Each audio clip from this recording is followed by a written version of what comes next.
Alright, so I mean, I literally just pulled these out. These are honeydews, but look at the size of these honeydews. You know what I'm saying? They're like little personal size, bite-sized honeydews, and they're actually ripe because they feel soft and they smell real sweet on top. But in fact, they were pretty ripe because I didn't even have to work on pulling these out. All I did was touch them and they just fell right off the vine. And pretty interesting if you compare these to the ones you see in the supermarket.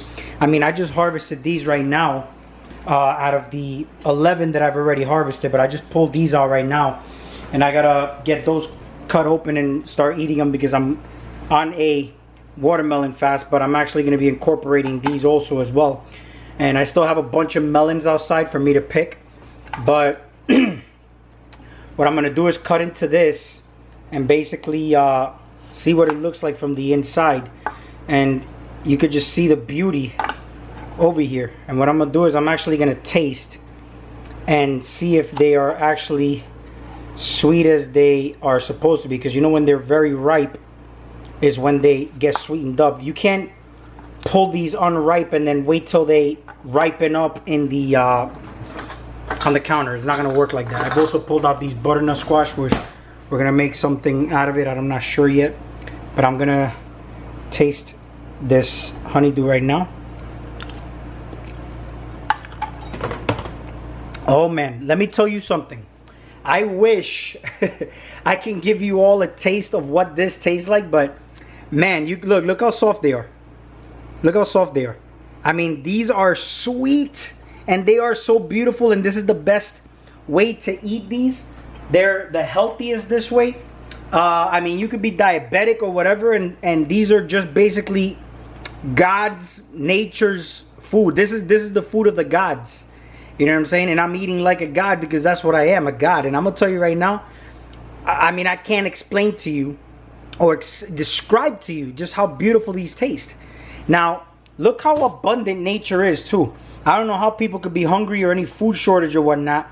One of these seeds will give me a vine of like literally 15 melons potentially. You know what I'm saying? Depending on how healthy the soil is. And look how many seeds I have here.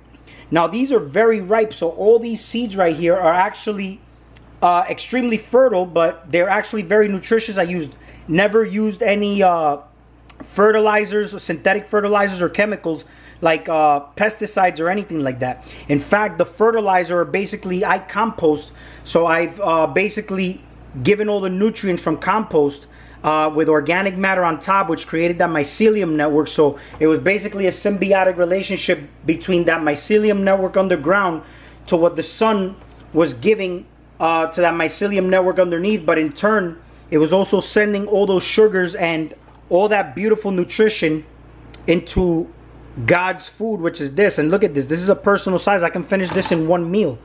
You know what I'm saying? It's beautiful. And I've got this container, you know, because I've got watermelons I'm gonna cut, but this I'm gonna just eat right now. I mean, it's just beautiful.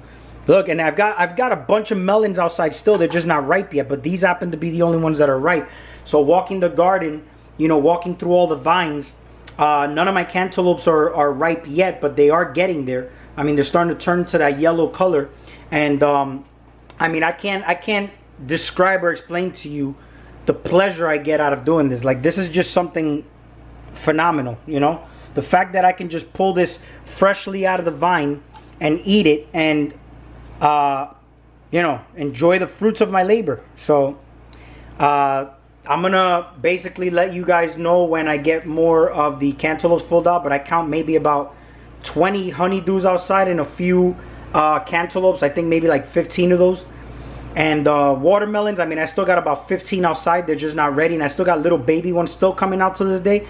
So, you know, once again, I don't know how the world is hungry or food shortages or whatnot. Because if you see these seeds, it's just mind-blowing to me that there's a food shortage. If you do this, you grow one vine and you take one fruit. I mean, you could do a whole garden of melons, man. And you can live off of this stuff. Well, anyway, we'll talk soon.